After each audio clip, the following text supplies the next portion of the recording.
Welcome to the podcast, Amazing Tales from Off and On Connecticut's Beaten Path. And I'm your host, Mike Allen. Have you ever lifted weights? In my much earlier years, I used to go to the gym and lift weights as part of my overall exercise regimen. And if I could regularly bench press more than 200 pounds, I was frankly pretty satisfied with myself. Well, the man we're going to be talking about today reportedly lifted more than 10 times that amount of weight, more than a ton, more than 2,000 pounds. Our guest today is Karen Britt, Vice President of the Voluntown, Connecticut Historical Society and a third-grade teacher in that town. She studied the history and legendary claims of perhaps that town's most famous resident, farmer Elmer Bitgood, who was said at the time to be the strongest man in the world. Karen will be along in just a moment with that fascinating story. This week's trivia question: the odd and scary noises coming from the earth in eastern Connecticut were said to have been caused by this mythical object. What is that object? We'll stick around after the main program for the answer, because then you'll know the topic for next week's show. Amazing Tales from Off and On Connecticut's Beaten Path is brought to you by our sponsor, Yale New Haven Health.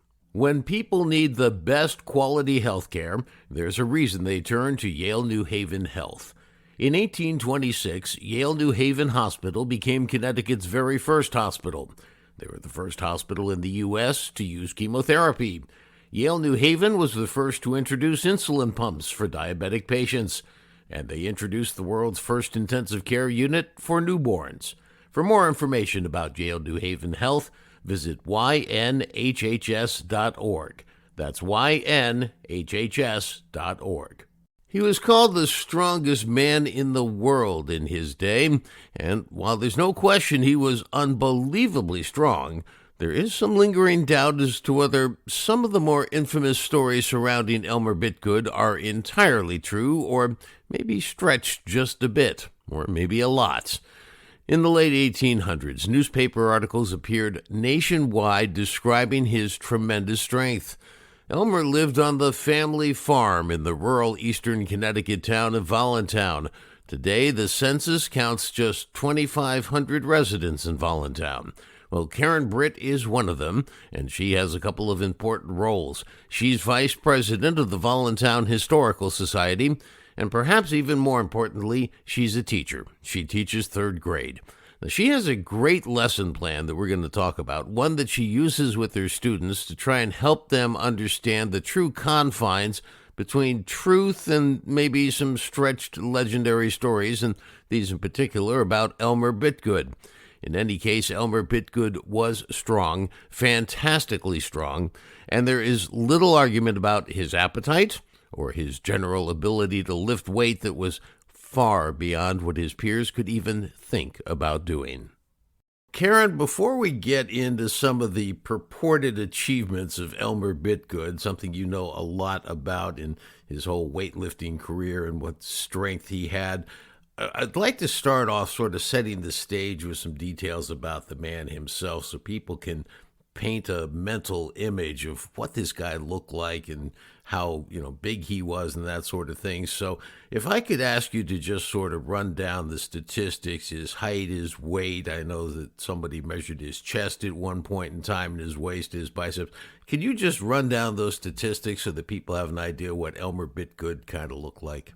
Sure thing. He was a big man, and in his early 20s, he was about 290 pounds. I've read different reports on his height, but the average seems to be 5 feet 9 inches tall. And his chest was reportedly 52 inches wide, and the biceps on his arms were 20 inches. And in the pictures you can see he was quite a large man for his time. It's pretty impressive. Now, you think about the average strapping farmer who's, just works the farm every day and how strong these people are. He goes a couple of levels above this, but maybe let's talk about the Bitgood family, because I guess they were pretty hardy folk. If you could sort of tell us about them. I guess he had a few brothers, and what do we know about them? He did, and there's actually quite a bit of extended family too, which were in the area. There were four boys.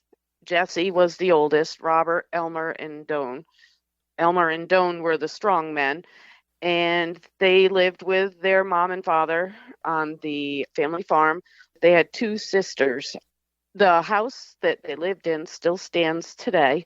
They were just your typical clean living, hardy farming family that was just looking to, make a living and live a happy life. Now, at some point along the way, I can imagine that the parents realized that Elmer and Doan were pretty strong, strapping kids. Now, there are some clearly, I think, exaggerated stories about the kind of amounts of food they would eat. But let's kind of talk about what some of those legends are. And I guess Elmer, either way, did have kind of a healthy appetite. He did. Although, when I discuss this with my students, I find it hard to believe that they would eat 45 pounds of cooked hamburger at a time. That's one of the yarns. I'm sure there was a significant amount of food for a family of that size to begin with, but then for those two strapping boys, it would have been additional. She used to supposedly cook the food for the family in a wash tub because they needed such a large quantity of it. There's also tales of them not being welcome at church suppers because they would eat everything and there would be nothing left for anybody else. There was a church supper where they charged 15 cents, imagine that, for the meal. And the boys bought four meals and reportedly cleared the platters and the 6-quart bean pot as well. I just love the thought of that.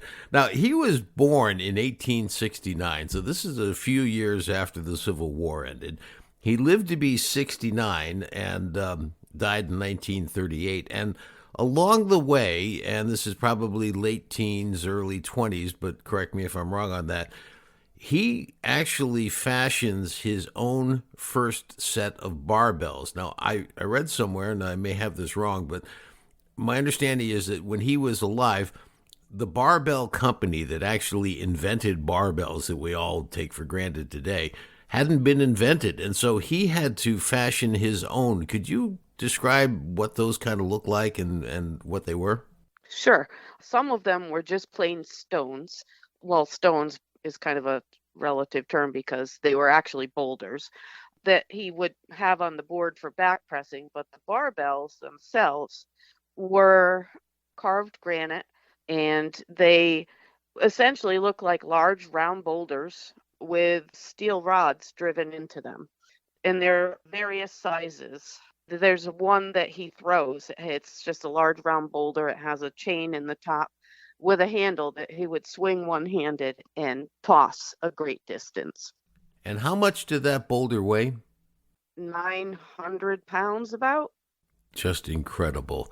Let's kind of paint the picture of this back press situation that he had. So this was a very thick plank of wood or several planks of wood that sat between two pillars with stones and rocks and boulders on those pieces of wood. And then he would get underneath it and with his back sort of stand up and raise this incredible weight. How much weight were on those pieces of wood? Anywhere between 2,000 and maybe up to 2,400 pounds. I think it's unrealistic that he would have lifted any more than that. Looking at the photograph that has the 2,000 pounds written on it, I would say that that was pretty accurate.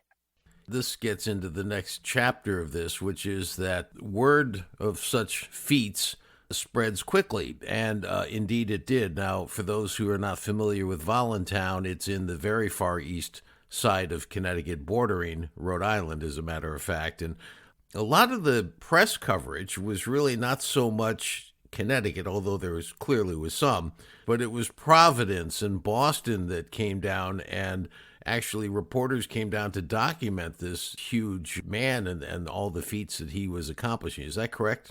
That is correct. In fact, he was even challenged by many of the great physical creatures of the time or persons of the time that, there were weightlifters from Canada and other parts of the United States that supposedly contacted him to challenge him to see who was the strongest man. That's just phenomenal. And word, in fact, did go nationwide, correct? I mean, newspapers were writing about him across the country. Yes, he was a very humble man. He had been offered many times to weightlift for his own personal gain to make, a substantial amount of money, and he turned it down. Now, you have, and I got to take my hat off to you because as an elementary teacher, the way you set this up, you shared this with me, these essentially PowerPoint slides in a different format that show some of the exploits he was alleged to have done. And then you leave it to the students to sort of debate or challenge their own, imagination to say, do you think this is possible? And it's just a great lesson plan that you have. And I found myself drawn right in as I'm reading this going, gee, could he really have done this? And one of them that kind of stuck out in my mind was at an orchard, an apple orchard. They're picking all these apples. They put them in these wooden crates. Everybody has seen these. And then they put dozens and dozens of these crates on a horse-drawn wagon. And they weren't sure whether or not the horse could pull the wagon. So they'd have Elmer come over and pick up one corner of the wagon to see if he could lift it off the ground. And if he could, then it was okay for the horse. Have I said that correctly?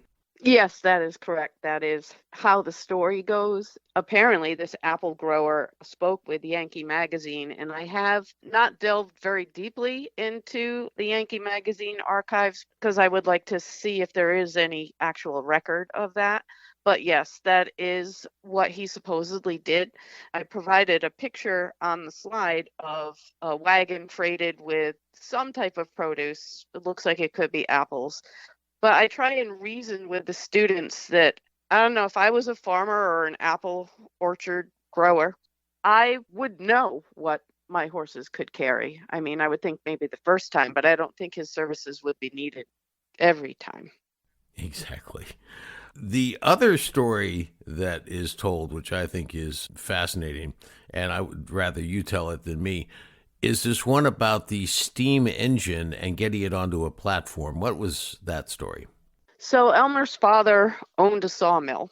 And in those days, the sawmills were actually portable, and they would put them on these platforms that were on wagons, and they would haul them to wherever in the forest they were going to be cutting down the trees.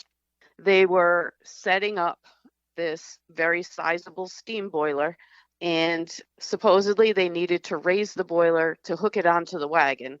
And Elmer was very gracious and offered to help. Supposedly he put a flat board across his shoulders on the back and squatted beneath one end of the boiler and actually lifted it up onto the platform to be hauled away. This is incredible when you stop to think about these things that he's purported to have done. And of course, then the press coverage just feeds into it. And he was actually compared to Samson and Hercules, wasn't he? Yes, he was. He was. I'm not, quite sure he was that strong, but but he was indeed compared to them, yes. There's another story, just to go back to the food for a second, that you included in those slides that I'd love the audience to hear about. So he would take the horse and buggy down to get some crackers. Apparently had a pretty good appetite coming back. What can you tell us about that? So the story goes that they hooked up the horse and buggy and headed into Norwich for groceries.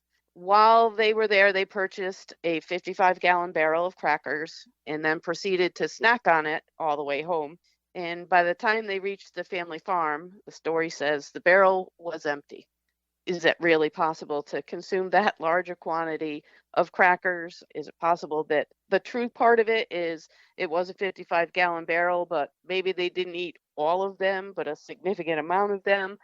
We try and get into where is the line between truth and legend. Now, as you said, he was contacted by weightlifters and strongmen from around certainly North America challenging him. He also, didn't he not receive offers from circuses and museums to sort of be displayed, and he could have made a lot of money doing that as well. But he didn't actually take them up on it. Yes, that is what I have heard. He was a very shy person, a very shy individual, and he was just kind of this gentle giant. And he was just interested in showing off his strength locally and being a good local guy. Now, he never married, from what I understand, and there's one other, I think, characteristic of his that bears repeating here, which was, did he fight anybody? The story, from what I understand, is he was such a gentle giant that he actually was challenged many times and refused to fight anybody because he didn't want to injure anybody. Now, he was very, very proud of his strength, but he never wanted to use it to harm anybody. So now here you are teaching students about a local legend in your town of Voluntown, and you have to come at it with a healthy dose of skepticism, I'm sure. But what is the take for Karen Britt on Elmer Bitgood? Is this all fact or some modicum of truth to it? I do believe that, as I said before, there is some truth in the tales, and I also think that there is a lot of embellishment in the tales, and it's up to us to kind of parse that out. Newspapers were not 100% in Elmer Bitgood's camp. In fact, one notable article questioned whether the famous picture Karen Britt referred to, the one with the number 2000 appearing under a large number of rocks, was accurately portraying the weight of those rocks in the picture. The writer pointed out that there was, frankly, no way to know for certain. Either way, there seems to be little question that this gentle giant from Voluntown was clearly a man of unbelievable, tremendous strength. We'll just never know for sure whether or not he was the strongest man alive in the world.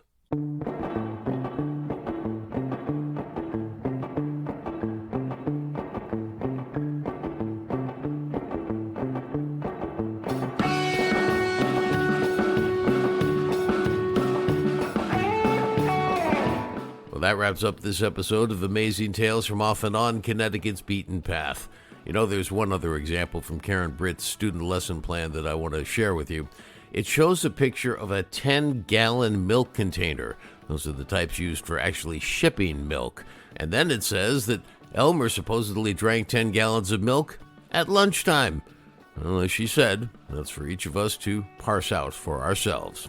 I want to thank our guest for today's program, Karen Britt, Vice President of the Voluntown Historical Society and a third-grade teacher at the Voluntown Elementary School. The answer to this week's trivia question, well, the question was, the odd and scary noises coming from the earth in eastern Connecticut were said to have been caused by this mythical object. And what was that object? The answer is a carbuncle. Yeah, I didn't know what it was either. Well, it's part of the incredible legendary story involving the so-called Moodus noises, these mysterious noises that emanate from the ground in the village of Moodus in the town of East Hampton. Well, next week on Amazing Tales CT, we'll examine the history and the source of those noises.